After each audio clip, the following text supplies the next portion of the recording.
खाकान अब्बासी साहब खुद कह चुके हैं ऑन कैमरा, ऑन टीवी, कि पाकिस्तान के अंदर आज तक भी कोई फेयर इलेक्शन नहीं हुआ। तो फिर अगर इस तरह करना है तो फिर आपकी किस्मत, आपकी मर्जी, आपका मुल्क आपकी मर्जी, जिस तरह वो कहते हैं मेरा जिस्म मेरी मर्जी।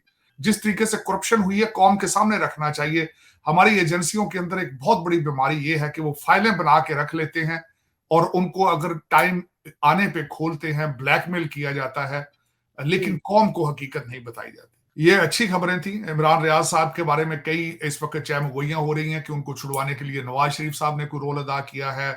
आप क्या समझते हैं इस वक्त पाकिस्तान की जो केयर टेकर गवर्नमेंट है उनके पास कोई इखलाकी जवाज था यहाँ आने का, जो कि जिनका सिर्फ एक ऑब्जेक्टिव है इलेक्शन कराना पाकिस्तान के अंदर? वो पाकिस्तान से की फॉरेन पॉलिसी को किस तरह चेंज कर सकते हैं? वो कौन सा आके यहाँ पे प्लान बताना चाहते थे दुनिया को कि हम इलेक्शन किस तरह, ये बताने आए थे कि हम इलेक्शन किस तरह कराएंगे? तो इसके लिए अपने मुल्क का इतना पैसा तबाह करना, इसका कोई इखलाकी जवाज मौजूद है? और दूसरा, आपके पास क्या है जो दुनिया को बताने आए हैं कि पाकिस्तान कहां खड़ा है और कहां जा रहा है? और आपने बताया क्या है? आपने उस यतीम मुल्क जो है, बैंकरप्ट मुल्क के हजारों डॉलर का फिर एक नुकसान किया है यहां आकर तस्वीरें खिंचाने के लिए, लेकिन बताया क्या है दुनिया को आपने? ये मेरा सवाल है बल्कि इस केयर टेकर गवर्नमेंट से, कि आपके पास इखलाकी जवाज था यहां? आपके पास मैंडेट था? आपके पास, आपके पीछे किसकी सपोर्ट थी जो आप दुनिया को बताना चाहते थे कि मैं इस तरह वजीर आजम बनाऊं? आपका तो नाम घड़े से निकला है। आपके तो शायद पड़ोसियों को भी नहीं पता होगा कि आपने वजीर आजम बन जाना है। अब मेरे ख्याल में जस्टिन ट्रूडो का कोई फ्यूचर नहीं है। कई पोल हो चुके हैं कि अगर आज इलेक्शन हो तो जस्टिन ट्रूडो अपना इलेक्शन हार जाएंगे। इस वक्त कनाडा को जो कनाडा की गुडविल को और वहां पे जो सियासी पनाह दी जाती है, इस सिस्टम को इतना ज्यादा क्रिटिसाइज किया जा रहा है दुनिया में कि आप सोच नहीं सकते। अब को नया लीडर ही जो आके डैमेज कंट्रोल कर सकेगा, नया वजीर आजम ही आके इसको डैमेज कंट्रोल करेगा, और उसके लिए सबसे पहले जरूरी होगा कि अपने कनाडा की साख को बेहतर करें। बिस्मिल्लाहिर्रहमानिर्रहीम। अस्सलाम वालेकुम नाज़रीन, आप देख रहे हैं फोर कॉर्नर्स विद तार और मैं हूं शाजिया नैय्यर। मेरे साथ साजिद तारक साहब मौजूद हैं। अस्सलाम वालेकुम साजिद साहब, क्या हाल है आपके और क्या हो रहा है? Thank you so much. वालेकुम सलाम शाजिया। मौसम तब्दील हो रहा है, दरख्तों के रंग तब्दील हो रहे हैं, इसी तरह दुनिया के रंग भी तब्दील होते नजर आ रहे हैं। आज बात करते हैं चीजों पे कि नई तब्दीलियां क्या क्या आ रही हैं। बिल्कुल, जैसे आपने मौसम की बात की कि मौसम तब्दील हो रहा है, तो वहाँ पर कुछ सियासी माहौल भी तब्दील होता जा रहा है।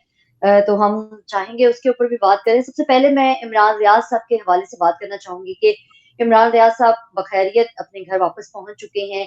वो कहाँ थे? किसकी तहवील में थे? किन शराइत पे वो बखैरियत घर पहुँचे हैं? इन सवालात के क्या जवाब हो सकते हैं साजिद साहब? शाजिया, मैं समझता हूँ कल पाकिस्तान से दो बड़ी अच्छी खबरें आई हैं। मेरे लिए तो बहुत अच्छी जी। खबर थी। इमरान रियाज साहब मेरे फेवरेट एंकर भी थे, यूट्यूबर भी थे, मैं सुनता भी था उनको, बड़े पैशनेट थे। जी। छोटे छोटे बच्चे थे उनके, मैं खुद बड़ा तशवीश थी मुझे उनकी कि अल्लाह ताला उनको खैरियत से घर लेकर आए। बड़े एनर्जेटिक थे वो, और जो कई दफा दरमियान में नाउमीदियां आई कि अल्लाह ना करा कि उनकी जान को कुछ हो गया है। मैं समझता हूँ कल बहुत अच्छी खबर आई कि वो घर अपने पहुंच गए हैं। लेकिन साथ ही थोड़ा अफसोस भी हुआ है जो उनकी हालत है। मेरे एक दोस्त हैं जो खुद एंकर हैं, वो मिल के आए उनको, और मेरी उनसे कल टेलीफोनिक बात हुई। तो मैं पूछना यही चाह रहा था, हालांकि मेरे पास इमरान रियाज साहब का पुराना सेलफोन नंबर है, लेकिन मैं मौजू नहीं समझ रहा था कि उनको कॉल करूं। इस मौके पर मैं समझता था कि वो पहले रिलैक्स करें, सारा बिजी होंगे सारा। और बिल्कुल इसी तरीके से उन्होंने मुझे बताया कि फैमिली जो रिश्तेदार जो उनके आना चाह रहे थे मिलने, फैमिली ने मना किया है, और उनकी हालत बहुत, वेट उन्होंने बहुत लूज किया, और खास करके उन्हें बोलने में भी दिक्कत आ रही थी। तो ये एक अफसोसनाक बात है कि उनके साथ जो 4 महीने लगता है कोई अच्छा सलूक नहीं था। इस पे ये ज्यादती है, लेकिन ये कि वो जिंदा घर पहुंच चुके हैं। दूसरी अच्छी खबर ये थी कि खावर मानिका साहब को अरेस्ट कर लिया है, और वो बोल रहे हैं कि पिछले दौर के अंदर करप्शन के बाजार किस तरह गर्म रहे पाकिस्तान में, किस तरीके से हमारी फर्स्ट लेडी के बच्चे, 2 लड़के जो है वो भी इन्वॉल्व थे करप्शन में। उनके अकाउंटों की तफसील भी सुना है निकल रही है बाहर। लेकिन दुख की बात यह है, मैं समझता हूं कि खावर मानिका साहब जो कुछ भी कर रहे हैं कौम के सामने रखना चाहिए। जिस तरीके से करप्शन हुई है कौम के सामने रखना चाहिए। हमारी एजेंसियों के अंदर एक बहुत बड़ी बीमारी यह है कि वो फाइलें बना के रख लेते हैं और उनको अगर टाइम आने पे खोलते हैं, ब्लैकमेल किया जाता है, लेकिन जी, कौम को हकीकत नहीं बताई जाती। मेरे ख्याल में ये करप्शन की स्टोरियां कौम के सामने रखनी चाहिए शवाहिद के साथ, ताकि लोग आने वाले दिनों में अपने फैसले कर सकें। जो एक जिहाद जिहाद और एक जो एक मसीहा का जो रूप सामने दिखाया जाता था, इस सारा लोगों को पता होना चाहिए कि पिछले 3.5 साल के अंदर पाकिस्तान में क्या हुआ है, पाकिस्तान कहाँ खड़ा है, पाकिस्तान के पिछली जो गवर्नमेंट थी 16 महीने की या 12 महीने की, उनकी कारकर्दगी क्या थी, वो भी सामने रखनी चाहिए, ताकि लोगों को फ्यूचर में अपने लीडर पिक करने के लिए आसानी हो। वरना फिर वही गेम है जिस तरह के इलेक्शन से पहले ही उसका रिजल्ट डिसाइड कर लिया जाता है। जिस तरह माजी में आज तक ये खुद हमारे एक एक्स वजीर आजम साहब खाकान अब्बासी साहब खुद कह चुके हैं ऑन कैमरा, ऑन टीवी, कि पाकिस्तान के अंदर आज तक भी कोई फेयर इलेक्शन नहीं हुआ। तो फिर अगर इस तरह करना है तो फिर आपकी किस्मत, आपकी मर्जी, आपका मुल्क, आपकी मर्जी, जिस तरह वो कहते हैं मेरा जिस्म मेरी मर्जी। तो मेरे ख्याल में ये अच्छी खबरें थी। इमरान रियाज साहब के बारे में कई इस वक्त चहमगोइयां हो रही हैं कि उनको छुड़वाने के लिए नवाज शरीफ साहब ने कोई रोल अदा किया है। कोई इस तरह की चीजें भी सामने आ रही हैं। कुछ लोग कहते हैं सियालकोट के एक गिरदोनवा में ही उनको रखा गया है और सियालकोट पुलिस ही या किसी उनके तहवील में ही थे वो चीजें। हुँ, लेकिन जिस तरह भी था, ये ज्यादती थी, उनकी फैमिली के लिए एक बहुत बड़ा इम्तिहान था और मेरे ख्याल में इस तरह होना नहीं चाहिए। पकड़ा अगर किसी को जाए और चार्जेस फौरन लगाने चाहिए। और उस चार्जेस, एक तो मैं खैर उसमें ये भी देखना चाहूंगा कि पाकिस्तान के अंदर ना सिर्फ एजेंसियां ही जो है वो सारा कुछ ये कर रही हैं, अदालतें भी ऐसे ही कर रही हैं, पुलिस डिपार्टमेंट भी ऐसे ही कर रहे हैं, पूरा कंट्री कोलैप्स कर रहा है मॉरल वाइज, मोरालिटी वाइज, इखलाकी तौर पर भी। तो उसमें ये कोई फिर वहां एक नहीं है, हजारों केसेस ऐसे हैं और आज से ही नहीं है, इसकी हिस्ट्री से 76 साल इस तरह की चीजों से भरे पड़े हैं। दुख होता है क्योंकि मदरलैंड है, मादर मिल्लत है। लेकिन ऐसा होना नहीं चाहिए। देखें आने वाले दिनों में उम्मीद ही की जा सकती है। देखें आने वाले दिन क्या करते हैं। जर्नलिज्म खत्म हो चुका है, यूट्यूब का दौरा है, फेक न्यूज चल रही है। लोग अपने टिकटॉक के, अपने यूट्यूब के नंबर बढ़ाने के लिए सारा कुछ कर रहे हैं, ना सिर्फ पाकिस्तान, पूरी दुनिया के अंदर। अच्छा, साजिद साहब, अक़वाम मुत्तहिदा का इजलास जारी है और हम देख रहे हैं कि दुनिया भर से सरबराहान मुमलिकत जो हैं वो वहाँ पर मौजूद हैं और आलमी मसाइल के ऊपर बातचीत होगी, अपने मौक़िफ़ पेश किए जाएँगे। वहीं पर पाकिस्तान की एक नौज़ायदा क़यादत या कह सकते हैं कि एक आर्ज़ी क़यादत जो है वो वहाँ पर मौजूद है। क्या आप समझते हैं कि पाकिस्तान की जो क़यादत वहाँ पर मौजूद है, जो कि निगरान सेटअप की है, उसकी बात में उतना वज़न होगा जितना दीगर वहाँ पे ममालिक मौजूद हैं?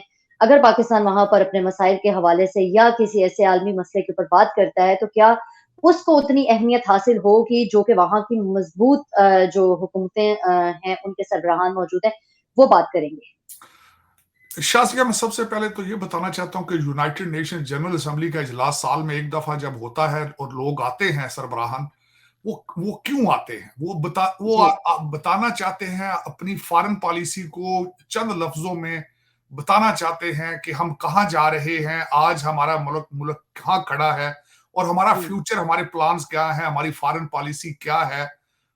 ये बताते हैं वहां आके। जी। आप क्या समझते हैं इस वक्त पाकिस्तान की जो केयर टेकर गवर्नमेंट है, उनके पास कोई इखलाकी जवाज था यहाँ आने का? जो कि जिनका सिर्फ एक ऑब्जेक्टिव है इलेक्शन कराना पाकिस्तान के अंदर। हुँ, वो पाकिस्तान से की फॉरेन पॉलिसी को किस तरह चेंज कर सकते हैं? वो कौन सा आके यहाँ पे प्लान बताना चाहते थे दुनिया को कि हम इलेक्शन किस, ये बताने आए थे कि हम इलेक्शन किस तरह कराएंगे? तो इसके लिए अपने मुल्क का इतना पैसा तबाह करना, इसका कोई इखलाकी जवाज मौजूद है? और दूसरा, आपके पास क्या है जो दुनिया को बताने आए हैं कि पाकिस्तान कहां खड़ा है और कहां जा रहा है? और हुँ, आपने बताया क्या है? आपने उस यतीम मुल्क जो है, एक बैंकरप्ट मुल्क के हजारों डॉलर का फिर एक नुकसान किया है यहां आकर तस्वीरें खिंचाने के लिए। लेकिन बताया क्या है दुनिया को आपने? ये मेरा सवाल है, बल्कि इस केयर टेकर गवर्नमेंट से, कि आपके पास इखलाकी जवाज था यहां? आपके पास मैंडेट था? आपके पास, आपके पीछे किसकी सपोर्ट थी जो आप दुनिया को बताना चाहते थे कि मैं इस तरह वजीर आजम बनाऊं? आपका हुँ, तो नाम घड़े से निकला है। आपके तो शायद पड़ोसियों को भी नहीं पता होगा कि आपने वजीर आजम बन जाना है। तो फिर यहां आकर कौम का इतना पैसा खराब करना, तबाह करना, और फिर खासकर उसमें ये भी देखना, और आपकी कोई मीटिंग भी इसी वजह से आपकी कोई सिग्निफिकेंट मीटिंग किसी से नहीं हुई, क्योंकि लोग जानते हैं कि आप किस तरीके से वजीर आजम बने हैं। लेकिन फिर देखें, इनको सोचना चाहिए था, इनको भेजने वालों को सोचना चाहिए था उसमें। साजिद साहब, आप नहीं समझते कि ये पाकिस्तान का एक किस्म का मजाक ही है? मजाक। जब आपकी किसी दूसरे सरबराह के साथ कोई मीटिंग सेट नहीं है, वहां पे बात नहीं कर पाते हैं, आप अपना मौकफ पेश नहीं कर सकेंगे, आपके पास कोई किसी किस्म का मुस्तकबिल का कोई प्लान मौजूद नहीं है, तो फिर वहां पर पाकिस्तान की मौजूदगी क्या एक मजाक की तरह नहीं होगी? मजाक बल्कि हुआ है। उसमें मैं बता देता हूँ दो चार मजाक जो यहाँ पे हमारी क्यादत ने आके किए हैं, मैं वो भी बता देता हूँ। जी।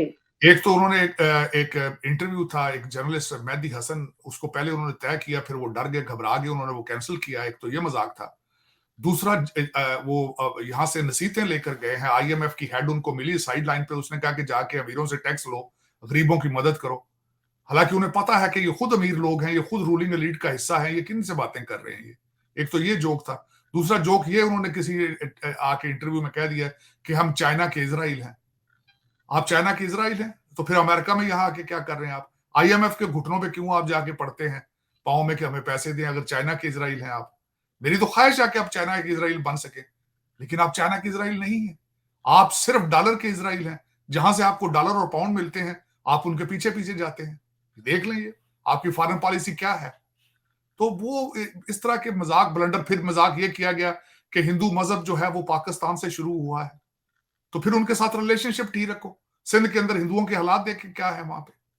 हम्म। वहां किस तरह मौलवी मिट्ठू है जो किस तरह का उनसे बच्चियों को उठा उठा के मुसलमान कर रहा है वहां पे, उसको रोको। जो उनके साथ सलूक हो रहा है इस वक्त 21st सेंचुरी में सिंध के हिंदुओं के साथ, क्या ख्याल है दुनिया को उस चीज का पता नहीं है? फिर यहां आके बयान देना कि हम भारत के साथ रिलेशनशिप अच्छे चाहते हैं, लेकिन अपनी कैबिनेट के अंदर मिशाल मलिक का आपने उसको रख लिया है। मिशाल मलिक क्या है? उसके हस्बैंड को, यासीन मलिक को, भारत के अंदर दहशतगर्द समझा जाता है, वो जेल में है। तो आप भारत के साथ रिलेशनशिप किस तरह ठीक करना चाहते हैं जब उसकी बीवी को आपने कैबिनेट में रख लिया यहाँ पे? तो ये एक अजीब किस्म के मजाक और नापुख्तगी और कोई मिच्योरनेस ना होनी। दुनिया को नक्शा कुछ और आके बताना, यहाँ आईएमएफ के पास आना तो कुछ और स्टेटमेंटें देनी, हम्म। पाकिस्तान वापस चले जाना, वहां बैठ के कुछ और स्टेटमेंटें देनी। आपकी फॉरेन पॉलिसी ये है कि आपका सबसे बड़ा सपोर्टर मोहम्मद बिन सलमान सऊदी अरेबिया, आप उनकी मिन्नतें करते रहे हैं कि यार 5 घंटे के लिए आ जाओ, 3 घंटे के लिए आ जाओ, 15 मिनट के लिए आ जाओ, वो नहीं आए। सबसे बड़ी फ्लेवर तो ये थी आपकी, और फ्लेवर होनी चाहिए। आपके पास दुनिया को देने के लिए क्या है? लेने के लिए डॉलर नहीं खरीद, आप कुछ भी खरीद नहीं सकते। आप आपको गैस की जरूरत थी, आपने उसके टेंडर मांगे हैं, किसी इंटरनेशनल कंपनी ने टेंडर नहीं दिए, उन्हें पता है आपके पास डॉलर ही नहीं पैसे देने के लिए। आपके वजीर आजम सिटिंग वजीर आजम ने कहा है कि मैं कॉलें करता हूं और मुल्कों के सरबराहान जो है प्रेसिडेंट मेरा फोन नहीं उठाते। उन्हीं सरकमस्टांस में यहां आना पे क्या क्या लेने आना था? एक गरीब मुल्क, यतीम है वो। अब तो आपके गले में बनियान भी नहीं है, सिर्फ अंडरवियर में आप बैठे हैं सड़क पर। इन सरकमस्टांसेस में आना, वो भी साथ अपना स्टाफ लेकर आना, जहाजों को लेकर आना। लेकिन देखिए फिर ये दर हकीकत ये तो कुछ भी नहीं ना। ये चलाने, ये मुल्क ये थोड़ी चला रहे हैं। ये जो चला रहे हैं ये तो उनको सोचना चाहिए ना शायद, कि हम ये क्या कर रहे हैं मुल्क के साथ, हम कहां जा रहे हैं। 25 करोड़ लोग हैं इस वक्त बैठे हैं जिनको कोई पता नहीं है हमारा मुस्तकबिल क्या है, हम कहां जा रहे हैं। करप्शन इस वक्त भी पीक पर चल रही है। आपके करप्शन के रेट इस वक्त डॉलर और पाउंडों में है।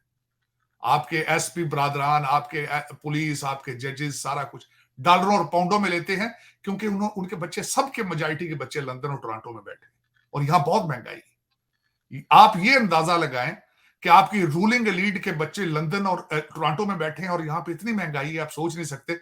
वो खर्चे फिर आपका खून ही चूस के वो पूरे करेंगे ना। तो आप रिश्वत का अंदाजा लगा लें पाकिस्तान में क्या हाल होगा। और पूछने वाला कोई नहीं है, पूछने वाला कोई। करना चाहे तो सब कुछ कर सकते हैं। हम्म। इमरान रियाज देख ले जिस तरह उसके साथ है, इस तरह के कई केसेस हैं। लेकिन करप्ट अफसरों को क्यों नहीं पकड़ते? करप्ट लोगों पे हाथ क्यों नहीं डाला जाता? क्या बात है? कि वजह यह है कि करने वाले भी साथ ही हैं। इस हमाम में कहते हैं सब नंगे। यही मेरा दुख है, अलमिया है। और देखें, फिर इसमें मैं अकेला नहीं हूं, कई रोने वाले रो रहे हैं, चीख रहे हैं। मेरे समेत कई 25 करोड़ लोग अंधे हैं इस वक्त जिनको कोई मुस्तकबिल नजर नहीं आ रहा। मैं खुद बिल्कुल अंधा हूं इस मामले में, मुझे खुद पता नहीं है कि पाकिस्तान का क्या फ्यूचर है। साजिद साहब, निगरान हुकूमत का इंतखाबात के हवाले से क्या प्लान हो सकता है, या इसी सेटअप को कुछ ज़्यादा देर तक चलाया जा सकता है? आप क्या समझते हैं? क्या इंतखाबात को मज़ीद लेट किया जा सकेगा? देखिए, इंतखाबात, सबसे पहले तो मैं ये बताना चाहूंगा, इसकी बुनियाद में मैं कई दफा ये कह चुका हूं कि हमारे पाकिस्तान के अंदर कोई सियासी पार्टी तो मौजूद ही नहीं है, क्योंकि उसकी वजह ये तीन जो ग्रुप है, करप्शन के ग्रुप जो है, तीसरा नया बना है, ये सारे जो सारे इस्टेब्लिशमेंट की पेट से पैदा हुए हैं, तीनों के तीनों। इसलिए ये सियासी, मैं इनको मानता नहीं, ना इनकी सियासी जद्दोजहद है, ये सारे लंदन दुबई बेस्ड लोग हैं। एक लूटने का एक ग्रुप, ये मैं इनको कहूंगा लूटने के डिफरेंट ग्रुप हैं। अब इनकी मीटिंग्स पहले दुबई में हुई हैं, वहां इन्होंने बैठ के तय किया कि तू फलाना सूबा संभाल लो, लूटो उसको, मैं फलाना सूबा संभालता हूं। बारियां बनाने की फिर कोशिश की गई है, पता नहीं उसमें क्या हासिल किया है। जो नया एक ड्रामा सामने नजर आ रहा है, जो अगला ड्रामा होने वाला है, उसका अंदाजा लगा लें आप। जी। पीटीआई और पीपल्स पार्टी की कुर्बतें बढ़ती जा रही हैं, हो सकता है वो आगे फ्यूचर में एडजस्ट, एक दूसरे के साथ इत्तेहाद कर लें। दूसरा, मेरे जो लंदन बेस्ड पार्टी है, उन्होंने, उनके पास कोई बयानिया नहीं है, उन्होंने सोचा है कि हम वो जो इमरान खान ने बयानिया हमारा छीना था गुजरा जी। वाले जलसे का, उसी बयानिया को आगे लेकर चलें, और तो हमारे पास कोई जवाब नहीं है।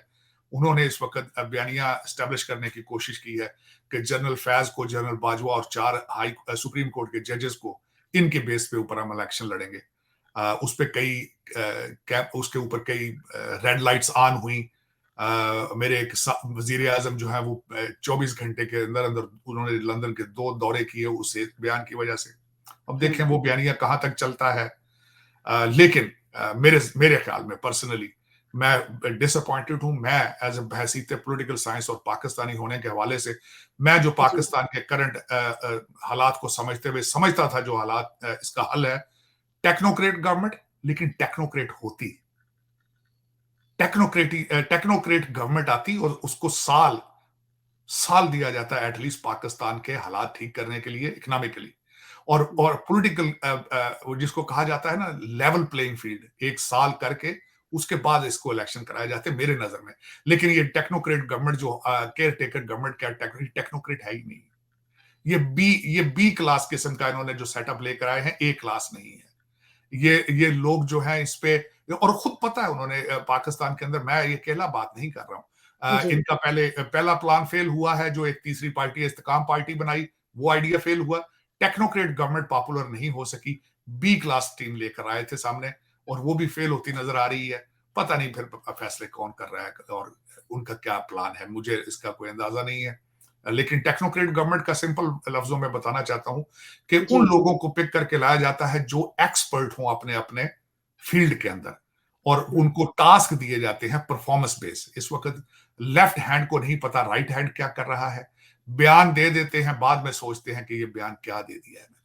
तो इसी तरह बयान दिया है, अगले दिन हमारे इंटीरियर मिनिस्टर साहब ने भी कि नवाज शरीफ साहब भी जेल जाएंगे, तो पता नहीं ये जेल जाएगा, फलां जेल जाएगा, पता नहीं आने वाला दिन बताएगा कि जेलों में जाएंगे, कहां जाएंगे। लेकिन मुझे अपने वतन अजीज का कोई मुस्तकबिल अच्छा नजर नहीं आ रहा, क्योंकि इसके बारे में फैसले करने वाले कोई अच्छे फैसले नहीं कर रहे। मुझे सिर्फ और सिर्फ, एक दफा फिर मैं रिपीट करूंगा, कई लोग इस पे मुझे बड़ा तनकीद का निशाना भी बनाते हैं शाजिया, जी। कि मैं जब ये लफ्ज दो बोलता हूं कि पाकिस्तान का मुस्तकबिल सिर्फ 2 लोगों के ऊपर खड़ा है आज, मैं और मेरी मेरी मुझे भी उम्मीद है उनसे काफी, जी। नए आर्मी चीफ हमारे सैयद आसिम मुनीर साहब से और काजी फायज ईसा के ऊपर मुझे उम्मीदें हैं। अब पता नहीं वो मेरी उम्मीदें गलत भी हो सकती हैं, लेकिन these are the only and last hopes for Pakistan. अच्छा साजिद साहब, पाकिस्तान की मुआशी हालत के हवाले से वर्ल्ड बैंक की जो रिपोर्ट है, उसके ऊपर आप क्या कहना चाहेंगे? आपकी क्या राय है? शाजिया देखें, वर्ल्ड बैंक ने रिपोर्ट वही दी है जो पाकिस्तान के इस वक्त हालात हैं, जो उसमें मायूस कुन बात है कि उन्होंने अगर 25 करोड़ या 22 करोड़ की आबादी से उन्होंने कहा है कि 9 करोड़ लोग जो हैं वो सतह गुर्बत से नीचे चले गए। ये जी। बहुत बड़ी अमाउंट ऑफ पीपल है। और फिर उन्होंने कहा है कि इन्फ्लेशन रेट जो है 39% है पाकिस्तान के अंदर। फिर जी। उन्होंने 7 मशवरे दिए हैं, उन्होंने कहा कि रियल एस्टेट और एग्रीकल्चर के ऊपर टैक्स लगाया जाए। अब ये बताएं कि रियल एस्टेट, आपको पता है रियल एस्टेट में कौन कौन से लोग इन्वॉल्व हैं जो पाकिस्तान के मालिक हैं? मलक जी। रियाज बिल्कुल। के खिलाफ फैसला हो सकता है? सवाल ही नहीं पैदा होता। उसके बाद एग्रीकल्चर वाले कौन है वो देख लें। वो ब्रिटिश एजेंट जिनको वो बनाकर गए थे गोरे, उनके पोते दोते हैं, वो असम्बलियों में और बहुत ताकतवर हैं, इलेक्टेबल हैं वो सारे, और बड़ी बड़ी जगहों पे बैठे हैं, रिश्तेदारियां हैं उनकी एस्टेब्लिशमेंट के साथ, उनकी रिश्तेदारियां जुडिशरी के साथ हैं। आप देखें ना, हमारे पिछले चीफ जस्टिस साहब कौन थे?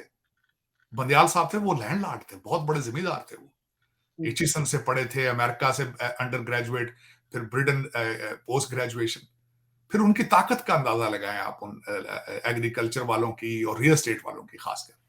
मलक रियाज से बड़ा को इस वक्त पाकिस्तान में मेरे ख्याल में इससे बड़ा ताकतवर इंसान कोई नहीं है। तो वर्ल्ड बैंक वाले मशवरे तो देते हैं, लेकिन उन मशवरों पे अमल करने के लिए मुल्की मफाद के बारे में फैसला वही कर सकता है जो पाकिस्तानी हो। आपका क्या ख्याल है इस वक्त पाकिस्तान को चलाने वाले पाकिस्तानी? आप जरा नोट करें, इस वक्त पाकिस्तान के अंदर कितने पाकिस्तानी रहते हैं इस वक्त? 25 करोड़ लोगों के जेहन में सवाए इस वक्त आज आज मौका दिया जाए, सारे पाकिस्तान खाली हो जाए, भागकर पैदल बच्चे भाग के ग्रीस और इटली जा रहे हैं पैदल। अंदाजा लगाएं कि आज दुख की वाली बात है कि पाकिस्तान के अंदर पाकिस्तानी कोई नहीं है। सिर्फ फैसले करने वाले नहीं है, पाकिस्तान में ही पाकिस्तानी कोई नहीं है। उनको पाकिस्तान में अगर पाकिस्तानी रहते होते तो पाकिस्तान से मोहब्बत करते, पाकिस्तान के हालात आज ये ना होते। लेकिन दुख वाली बात है कि आज मेरे वतन अजीज पाकिस्तान के अंदर कोई पाकिस्तानी नहीं रहता। दुख वाली बात है, सबके ख्वाब रात को सोते भी दुबई में हैं, उठते लंदन में हैं, और प्रॉपर्टियां टोरंटो में है। हर एक की ख्वाहिश है कि यहां से भागें, किस तरह भागें। 7 लाख लोग वीजे लेकर भाग चुके हैं, पढ़े लिखे लोग डिग्रियां लेकर भागे हैं 2023 में। और मेरे वजीर आजम, मेरे अजीम वजीर आजम जो न्यूयॉर्क आके एक अजीम खिताब करके गए, उन्होंने कहा था ये तो बहुत अच्छी बात है, ये जाएंगे कमा के डॉलर भेजेंगे और उन्हीं डॉलरों से हम लंदन और टोरंटो में जायदादें खरीदेंगे। जब मुल्क से पढ़ा लिखा आदमी भागे और लीडर तालियां बजाएं, तो उस मुल्क का जो फिर वो लोग 9 करोड़ के गुर्बत की सतह से नीचे जाएंगे और तालियां बजाएं। फिर लोग, आपकी रूलिंग एलीट तालियां बजाती है जब बच्चे पैदल भागकर टर्की जाते हैं, जब उनकी कश्तियां डूबती हैं, माओ के बच्चे डूबते हैं टर्की के पास समंदर में।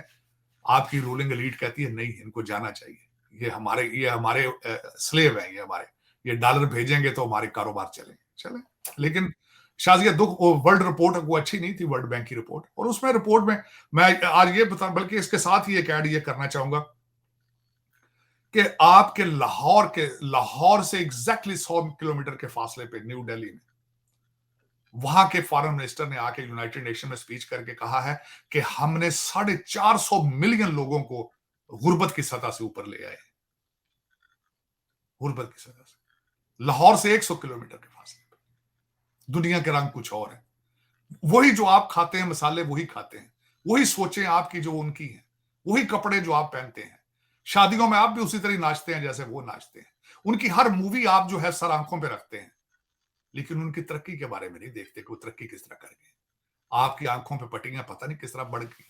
हर 10 साल बाद आपको बताया जाता है अमर बिल मारूफ के साथ चलो, जिहाद की तरफ चलो। लेकिन मेरे बच्चे लंदन रहने दो प्लीज, उनको लंदन पढ़ने दो, तुम जिहाद करो। यही मेरे मुल्क के साथ ट्रेजेडी हो रही है, यही दुख है मुझे, यही दुख है।